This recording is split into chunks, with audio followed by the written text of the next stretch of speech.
ئەنجومەنەکانی یەک و دوی چەمچەماڵی کۆمەڵی ئیسلامی کۆتاییان هێنا بە خولە هاوینەیەکانی سنووری هەردوو ئەنجومەن کە بریتی بوون لە سێ خولی جۆرا و جۆر بۆ ئاستەکانی دوی بنەڕەتی تاک و 11 ئامادەیی و ماوەی 75 ڕۆژ بەردەوام بوون.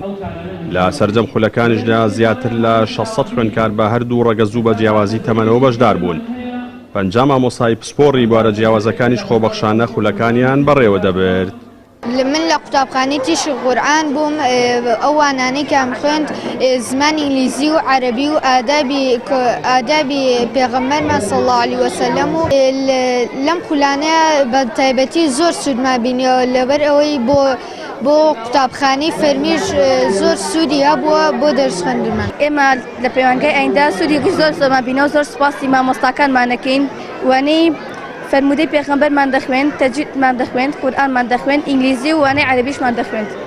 ئەم خولانە زۆر گرنگە، پێویستە کە هەموو هاوینێک هەموو سەر کاتێک قوتابی ببینە تاوەکو ئاستی ڕۆشنبیری باشتر بێت. ڕاستی زۆر زۆر زۆر زۆر سوودی هەیە، ئیسفادەیەکی زۆریان وەرگرتووە لەمانە. بۆ نمونە ئێستا هەنێ مەکتەبی تایبەت هەیە، بەرنامەکانیان ئینگلیزیە، ئەمانە هاندەرن بۆیان. بەڕاستی یعنی ئەگەر هاندەریش نەبن گوشەکانیان زیاتر ئەکا. پەیوەستە بن بەوەی کە چۆن بتوانن خۆیان پێ بگەێنن. بەڕاستی دەستخۆشیان لێکەم لە هەموو مامۆستاکان لە ڕووی ئاینیەوە، لە ڕووی تەربیەتەوە زۆر زۆر ئیسفادەم کردووە من.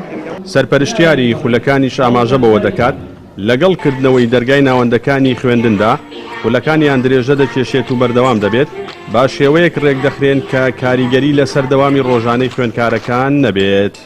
وەکو بەشێک لە چالاکیەکانی ئەنجومەی چەمچەماڵی کۆمەڵی ئیسلامی ساڵی پارێمە ناوەندی ئیقرا ئەمان کردەوە کە ناوەندی ئیقرا سەرپەرشتی سەرجەم ئەو خولە پەروەردەیانی لە ناو ئەنجومەنا بوو سەرپەرشتیە کرد، واتە ئەمساڵ دووەم ساڵمانە. ئەمساڵ سوپاس بۆ خوا لە سێ لە خولمان هەبوو، یاخود سێ لقمان هەبوو، دوو لقی تیشکی قورئان و هەروەها قوتابیانی پەیمانگەی ئایندەمان هەبوو. سوپاس بۆ خوا زیاد لە 600 قوتابیمان هەبوو بە هەردوو ڕەگەز و هەرێک لەوانەکانی قورئانی پیرۆز و ئادابی ئیسلامی زمانەکانی عەرەبی و ئینگلیزیان خوێن جگەل لە کۆمەڵێک چالاکی و کۆمەڵێک چالاکی وەرزشی و چالاکی هونەری و ئەم جۆرە لە کاتی دەوامە ئێمە بە شێوازێکی وا ڕێکیەخین خولەکان بۆیان کە کاریگەری نەبێت لەسەر خوێندن و داوامیان بگرە سوودی هەبێت لە بریەوەی کە با بڵین زیان و زەرەری هەبێ بۆ خوێندنەکەیان. ساڵانە و لەگەڵ هاتنی وەرزی هاوین و دەستپێکی پشووی ناوەندەکانی خوێندندا لە بنکە و بارەگاکانی کۆمەڵی ئیسلامی لە سەرجەم شار و شارۆچەکانی هەرێمی کوردستاندا چەندین خولی جۆرا و جۆر بۆ سەرجەماس و تەمەنەکان بەڕێوە دەچن. بەرهەمیە و خولانش پێگەیاندنی نەوەیەکی هۆشیار و دوور لە بیری توندڕەوی بووە. لە کۆتاییشدا خەڵات و خەڵاتی ڕێزلێنان بەسەر هاوکاران و مامۆستایانی خول و خوێندکارە سەرکەوتۆکاندا دابەشکران.